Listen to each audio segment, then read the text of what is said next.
Good morning. In this lecture, magnetic particle testing in non-destructive testing is going to be studied. First question: which of the following defects are not detected by magnetic particle inspection? Surface cracks, quenching cracks, thermal cracks, fatigue cracks. Surface cracks cannot be detected by magnetic particle inspection. Option A. Quenching cracks, thermal cracks, grinding cracks or fatigue cracks are a few types of defects which can be detected by magnetic particle test, whereas surface cracks are defects which can be detected by simple visual inspection. Most effective entity method for locating surface cracks in ferromagnetic materials is ultrasonic testing, radiographic testing, magnetic particle testing, liquid penetrant testing. So the most effective method for locating cracks in ferromagnetic materials is magnetic particle testing. Materials are classified into ferromagnetic, diamagnetic and paramagnetic. The materials which can be strongly magnetized are called ferromagnetic. Example: iron, nickel, cobalt alloys, precipitation hardening steels. Diamagnetic materials which are feebly means strongly repelled by strong magnet are called diamagnetic materials. Copper, silver, gold are diamagnetic materials. Materials which can be magnetized but weakly are called as paramagnetic materials. Oxygen, magnesium, molybdenum and lithium are called paramagnetic materials. The magnetic lines of flux.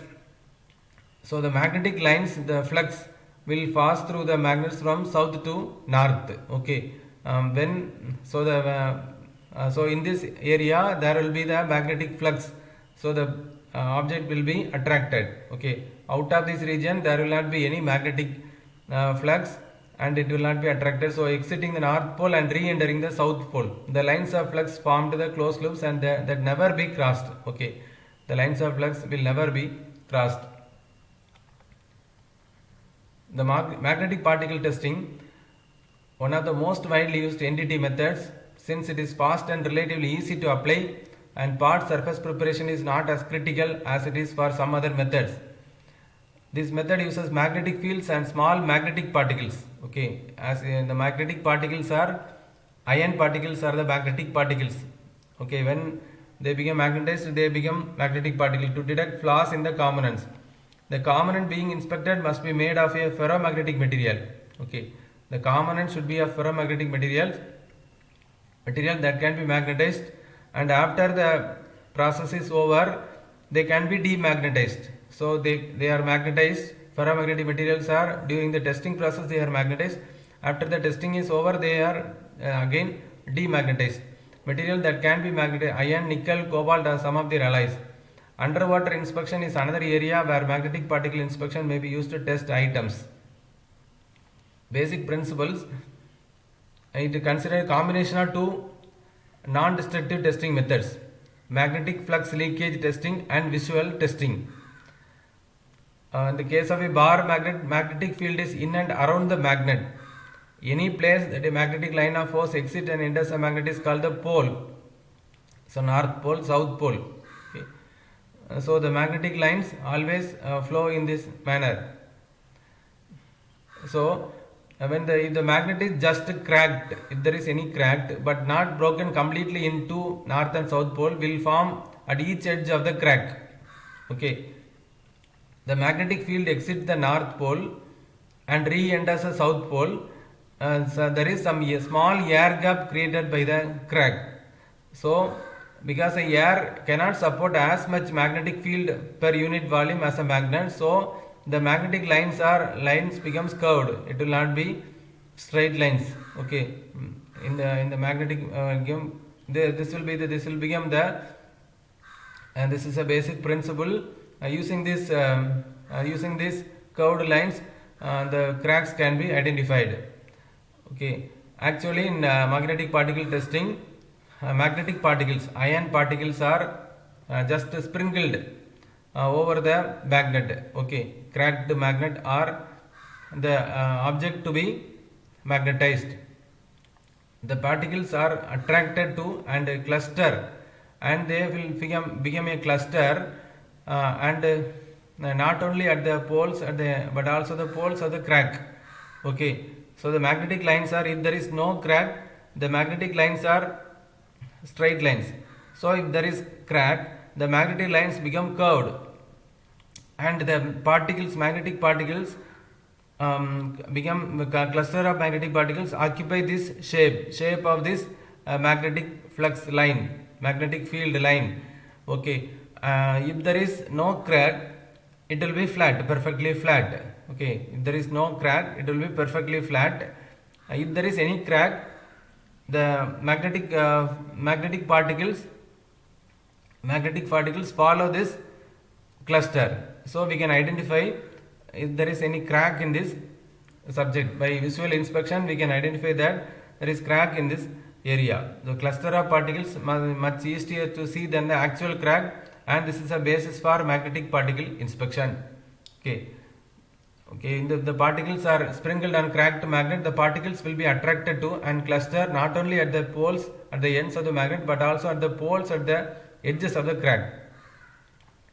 Pipe would be classified as what type of discontinuity? Inherent, processing, service, none of the above. It would be classified as inherent discontinuity. An internal rupture caused by working steel at improper temperatures is called a lap, cold shut, forging burst, slag inclusion. Internal rupture is called as forging burst. When an AC current is used for a magna flux test, what is its frequency? So frequency is 45 cycles per second. 45 hertz. Magna flux test is a one which is used for testing and detecting any kind of thermal defect or any kind of quenching crack. For doing this, an alternating current can be used. The frequency of the alternating current is in the range to 50 to 60 cycles every second, 50 hertz to 60 hertz. Cracks which are caused by alternating stresses above a critical level are called stress corrosion cracks, cycling cracks, critical cracks, fatigue cracks. So cracks generating by alternating stress or variable stresses are called as fatigue cracks, option D. Cracks which are caused by combination of tensile stress and corrosion stress is called as stress corrosion cracks. Okay, stress corrosion cracks.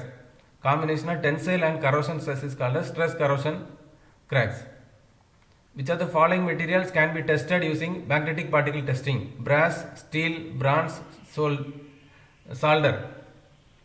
So ferromagnetic material like steel can be tested using magnetic particle testing. Among the following materials, only ferrous materials can be tested using magnetic particle test, which is therefore steel. Brass and bronze are copper alloys, and solder is an alloy of zinc, lead and tin. Which current is helpful in detecting subsurface discontinuities? Okay, underwater discontinuities. High frequency AC, low frequency AC, full wave DC, half wave DC. For underwater discontinuities, full wave DC, okay, subsurface or under the surface, full wave DC current is helpful. Which current is helpful in detecting surface breaking indication? High frequency AC, low frequency AC, full wave DC, half wave DC. So detect the surface breaking indication, half wave DC is used. Magnetic particles with fluorescent coating are seen under which light? White light, infrared light, black light, ultraviolet light. Usually ultraviolet light is used to see the fluorescent coating can be seen using ultraviolet light. In magnetic particle testing, only ferrous materials can be tested using magnetic particle test. The casting which is undergoing magnetic inspection, if it is coated with fluorescent, then it has to be viewed in an ultraviolet light only. Which of the following are ferromagnetic materials? Aluminium, iron, copper, nickel, copper, aluminium, silver, iron, cobalt, nickel. Iron, cobalt, nickel are the ferromagnetic material. The reverse magnetic force, magnetizing force necessary to remove a residual magnetic field from a test piece after it has been magnetically saturated is called hysteresis, coercive force, demagnetizing flux, reverse saturation. It is called as a coercive force. Which is a skin depth of copper at 60 Hz frequency? 8 mm, 8.5 mm, 9 mm, 9.5 mm, 8.5 mm. The distribution of alternating electric current inside the conductor and the flow of current through the skin of the material is called skin effect. The depth of the skin effect is skin depth. For copper at frequency 60 Hz, the skin depth is 8.5. Skin depth is 8.5 mm. What is the size range of dry particle powder? 5 to 170 micrometers, 15 to 185, 45 to 215 micrometers, and 65 to 250 micrometers, 5 to 170 micrometers. Dry particle powder is basically applied in the form of spray or a cloud. This powder is designed to be in white light, designed to be seen in white light. Particle size of the powder is 5 to 170 micrometers. Half wave DC is penetrative in magnaflux testing than full wave DC. True. For the detection of subsurface defects, a full wave direct current is needed. For the detection of surface breaking indication, a half wave direct current is needed. A half wave direct current is more penetrative than full wave direct current. The ability of material to remain magnetic after the magnetizing force is removed is called reluctance, retentivity, permeability, electromagnetism. Okay, retentivity. The ability of material to remain magnetic after the magnetic force is removed is called as retentivity, retention. Magnetic field which is contained completely within the test piece is called confined field, longitudinal field, circular field, saturated field. Which is contained completely within the test piece is called circular field. Which of the following produces a circular field? Coil, headshot, yoke, all of the above. The headshot produces a circular field. Magnetic field lines travel from north to south. True. It travels from, or imaginary lines which travel from north pole of the magnet to the south pole of the magnet. These lines do not travel through the specimen around it, but around it. Thank you.